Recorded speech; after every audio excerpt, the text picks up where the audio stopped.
Hello, not going to keep you long today. Nice bit of cheese on toast with a little tiny twist. This is my base model. You can add other stuff if you want. Right, we've got a bowl of cheddar cheese. I'm using a nice sharp cheddar, a little bit of onion, and a nice knob of butter. Now you can really adjust the amounts of all of this, entirely up to you.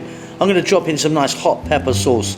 This is quite a kind of harsh one, you know, it's pretty heavy this one, but I love it.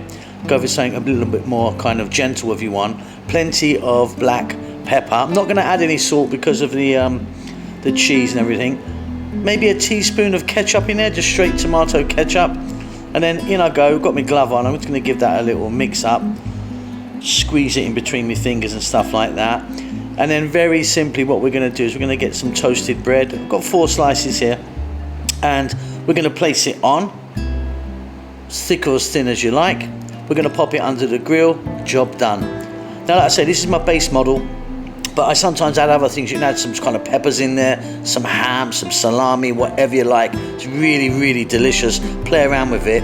Hope you enjoy that. Keep safe, keep well, and I'll see you soon. Lots of love.